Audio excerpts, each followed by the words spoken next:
Hello students, you are all welcome. आज solutions के fourth part में हम करते हैं कोलिगेटिव प्रॉपर्टीज के बारे में कि कोलिगेटिव प्रॉपर्टीज क्या होती हैं और ऐसी कौन कौन सी प्रॉपर्टीज हैं जो कोलिगेटिव प्रॉपर्टीज हैं, और उन प्रॉपर्टीज में से एक प्रॉपर्टी जो relative lowering of vapour pressure है उसको हम आज इस पार्ट में डिटेल में स्टडी करेंगे। बाकी सभी इंपॉर्टेंट कोलिगेटिव प्रॉपर्टीज को हम नेक्स्ट पार्ट्स में स्टडी करेंगे। तो सबसे पहले हम देखते हैं कि कोलिगेटिव प्रॉपर्टीज क्या होती हैं। सॉल्यूशन की कुछ ऐसी प्रॉपर्टीज होती हैं जो सॉल्यूट पार्टिकल की संख्या पर डिपेंड करती हैं, उनके नेचर पर डिपेंड नहीं करती कि सॉल्यूट जो है वो यूरिया का है या शुगर का है या किसी और चीज का है। जो नेचर पर डिपेंड ना करे, सॉल्यूट के सिर्फ पार्टिकल की संख्या पर डिपेंड करे, ऐसी प्रॉपर्टीज को हम कोलिगेटिव प्रॉपर्टीज कहते हैं।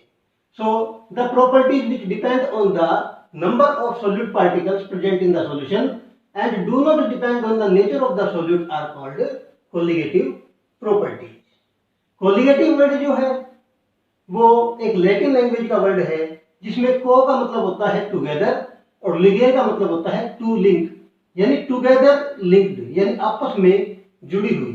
ये सभी प्रॉपर्टीज आपस में जुड़ी हुई है, आपस में लिंक्ड है, क्योंकि सभी प्रॉपर्टीज सोल्यूट के पार्टिकल्स के नंबर पर डिपेंड करती है, उनके नेचर पर डिपेंड नहीं करती। इसलिए सभी प्रॉपर्टी आपस में इंटरलिंक्ड हैं, इसलिए इन प्रॉपर्टीज को कोलिगेटिव प्रॉपर्टी कहा जाता है।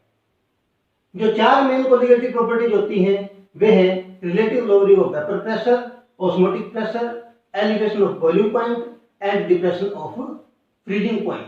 तो ये सब चार मेन कोलिगेटिव प्रॉपर्टीज हैं। तो डियर स्टूडेंट्स, सबसे पहले हम करते हैं first colligative property relative lowering of vapour pressure.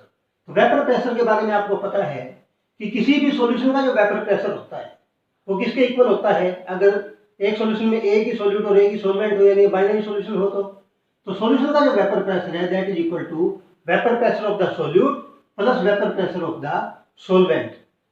लेकिन अगर हमारा सॉल्यूट जो है वो नॉन वोलेटाइल हो, यानी वेपर ना बनाए, और नॉन इलेक्ट्रोलाइट हो, यानी वो आयंस में ना कन्वर्ट हो, वो आयंस में ना टूटे, तो वेपर प्रेशर ऑफ सॉल्यूशन जो है वेपर प्रेशर ऑफ सॉल्वेंट के बराबर रह जाता है, क्योंकि P2 जो है वो जीरो हो जाता है, क्योंकि सॉल्यूट जो है वो वेपर नहीं बनाता, तो सॉल्यूट का वेपर प्रेशर जीरो हो जाता है। So the vapour pressure of the solution is equal to vapour pressure of the solvent in the solution.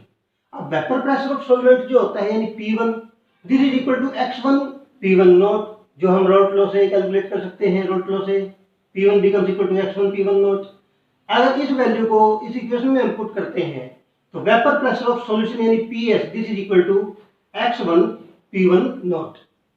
और सॉल्यूट तो वेपर बनाता ही नहीं, इसलिए P2 नॉट तो जीरो होता है, तो हम P1 नॉट को सिर्फ P नॉट भी लिख सकते हैं। अगर हम सॉल्वेंट के वेपर प्रेशर को प्योर स्टेट में P नॉट लिखें तो PS किसके इक्वल हो जाता है x1 इंटू P नॉट, और ये x1 जो है ये किसके इक्वल हो जाएगा PS अपॉन P नॉट, यानी PS upon P naught becomes equal to x1। अगर हम दोनों साइड से 1 से माइनस करें, यानी 1 minus PS upon P naught, this becomes equal to 1 minus x1। 1 minus x1 आपको पता है ये होता है x2 के इक्वल, और इसको हम कैलकुलेट करते थे हो जाता है P not minus PS upon P not equal to x2। ये P not minus PS upon P not है, this is called the relative lowering of vapour pressure and this is equal to mole fraction of the solute in the solution. अब x2 का formula आपको पता है, x2 is equal to n2 divided by n1 plus n2। So P0 minus PS upon P0 becomes equal to n2 divided by n1 plus n2। ये भी formula हो जाता है relative lowering of vapour pressure के लिए। अब relative lowering of vapour pressure यानी P0 minus PS upon P0 is a colligative property। ये colligative property कैसे है? क्योंकि यह N2 पर डिपेंड करती है, क्योंकि इस फॉर्मूले में N2 है। N2 क्या है? Number of moles of solute in the solution, और number of moles of solute यानी number of particles of solute, क्योंकि हमें पता है कि 1 मोल में 6.02 × 10⁻⁻23 यानी एवोगैड्रो नंबर ऑफ पार्टिकल्स होते हैं। इसलिए N2 जो है वो हमें नंबर ऑफ पार्टिकल्स के बारे में बताता है, और relative lowering of vapour pressure जो है वो N2 यानी number of moles of solute पर डिपेंड करती है, यानी पार्टिकल्स की संख्या पर डिपेंड करती है, उस सॉल्यूट के नेचर पर डिपेंड नहीं करती। इसलिए relative lowering of vapour pressure जो है वो कोलिगेटिव प्रॉपर्टी है। तो जो कोलिगेटिव प्रॉपर्टीज होती हैं, अगर नंबर ऑफ पार्टिकल सेम हो सॉल्यूशन में सॉल्यूट के, तो कोलिगेटिव प्रॉपर्टी की वैल्यू भी सेम होती है। यानी सेम कंसंट्रेशन के लिए जो कोलिगेटिव प्रॉपर्टी की वैल्यू है वो सेम आती है। जैसे हम बात कर रहे हैं यहाँ relative lowering of vapour pressure की, तो relative lowering of vapour pressure is equal to mole fraction of solute in the solution, यानी x2 के इक्वल होती है ये। तो चाहे हम यूरिया का सॉल्यूशन लें, चाहे हम शुगर का सॉल्यूशन लें, चाहे हम ग्लूकोज का सॉल्यूशन लें, तो चाहे सॉल्यूट हम कोई भी लें, उनका नेचर पर ये प्रॉपर्टी डिपेंड नहीं करेगी। अगर उनका मोल फ्रैक्शन सॉल्यूशन में सेम होगा तो relative lowering of vapour pressure भी उनमें सेम होगा, इसलिए यह कोलिगेटिव प्रॉपर्टी है। तो हमने देखा कि P not minus P S upon P not is equal to N2 divided by N1 plus N2। हम इस N2 को N1 के कंपेरिजन में नेग्लेक्ट कर सकते हैं, क्योंकि सॉल्यूशन बहुत डाइल्यूट है और इसमें number of moles of solute बहुत कम है। तो N1 plus N2 is nearly equal to N1 because N2 is very very small, so it can be neglected in comparison to N1. So this equation becomes P naught minus Ps upon P naught equal to N2 divided by N1. अब N2 जो number of moles of solute है वो equal to होता है mass of solute upon molar mass of solute, यानी W2 upon M2। इस तरीके से N1 is equal to W1 upon M1। इन वैल्यूज को इस इक्वेशन में डालते हैं तो ये इक्वेशन क्या हो जाती है, P not minus P S upon P naught equal to W2 M1 divided by M2 into W1। इस तरीके से अगर हमें बाकी सभी टर्म्स के बारे में पता हो तो हम सॉल्यूट का मोलर मास कैलकुलेट कर सकते हैं, और relative lowering of vapour pressure भी इस तरीके से हम कैलकुलेट कर सकते हैं। लोअरिंग ऑफ वेपर प्रेशर यानी P not minus P S भी कैलकुलेट कर सकते हैं अगर हमें बाकी टर्म्स के बारे में पता हो तो। डियर स्टूडेंट्स, अब हम करके देखते हैं इस टॉपिक पर न्यूमेरिकल प्रॉब्लम्स। तो जैसे हम एक प्रॉब्लम करते हैं कि vapour pressure of water at 293 kelvin is 17.51 millimetre, यानी प्योर वाटर का यानी लिक्विड का वेपर प्रेशर 293 केल्विन पर 17.51 मिलीमीटर है। तो this is P not, pure liquid का vapour pressure P not is equal to 17.51 millimetre. दूसरा हमें देखा lowering of vapour pressure of a sugar solution is 0.0614। This is the lowering of vapour pressure, यानी solvent से हम solute मिलाकर उसमें हम अगर सॉल्यूशन बनाते हैं तो कितना वेपर प्रेशर कम हो जाता है। तो P नॉट यानी सॉल्वेंट का vapour pressure minus PS solution का वेपर प्रेशर, तो कितना कम हुआ, P not minus PS, this is the lowering of vapour pressure, this is equal to 0.0614 millimetre. ये हमें इंफॉर्मेशन इस न्यूमेरिकल से मिली है। तो calculate the relative lowering of vapour pressure, हमें रिलेटिव लोअरिंग पता करनी है। रिलेटिव लोअरिंग का फॉर्मूला क्या होता है, P not minus P S upon P not.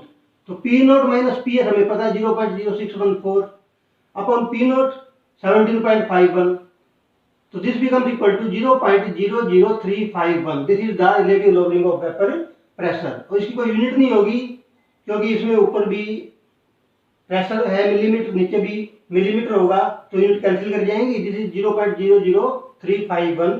This is the relative lowering of vapour pressure. Secondly हमें कैलकुलेट करना है vapour pressure of the solution, यानी PS हमें कैलकुलेट करना है।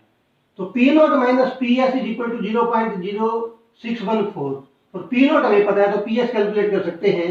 तो PS इज इक्वल टू, इससे हो जाएगा P नॉट माइनस 0.0614, तो P नॉट हमें पता है 17.51 माइनस 0.0614, तो सॉल्यूशन का जो वेपर प्रेशर है PS, this will be equal to 17.4486 millimetre.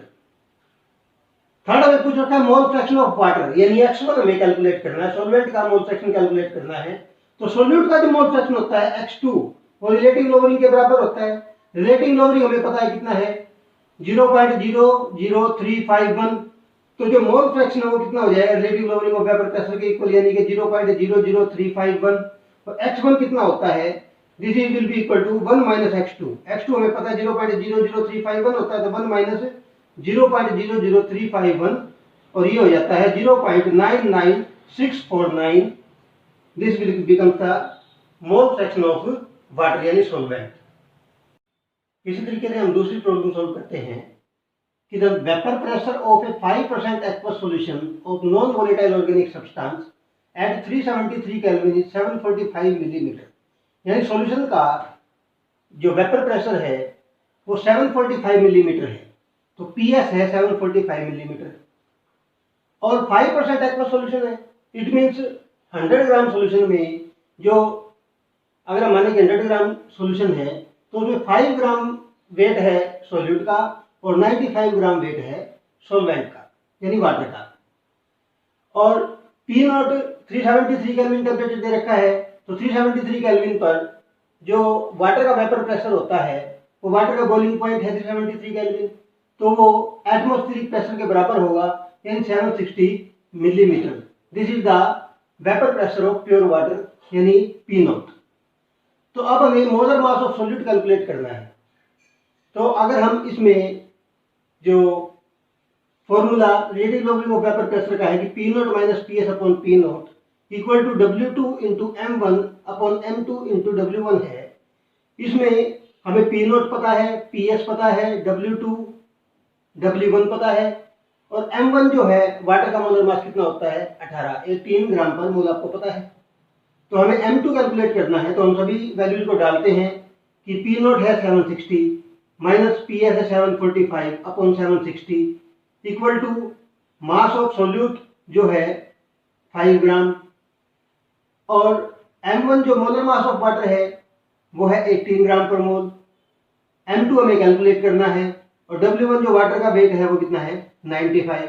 इन सभी वैल्यूज को हम पुट करते हैं, हमें M2 कैलकुलेट करना है तो हम इजीली कैलकुलेट कर सकते हैं। 760 में से 745 माइनस करते हैं तो ये होता है 15, तो 15 अपॉन 760 इक्वल टू दिस। अब M2 किसके इक्वल हो जाएगा, तो ये 760 ऊपर और 15 नीचे जाएगा, तो 5 इंटू 18 इंटू 760 अपॉन 15 इंटू 95 ये हो जाता है 48 ग्राम पर मोल। ये मोलर मास कैलकुलेट हो जाता है सॉल्यूट का।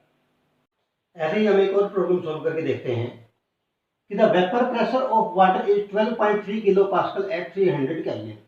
तो वाटर जो सॉल्वेंट है उसका वेपर प्रेशर दे रखा है 12.3 किलो पास्कल, तो P not is equal to 12.3 kilo pascal pure solvent का वेपर प्रेशर।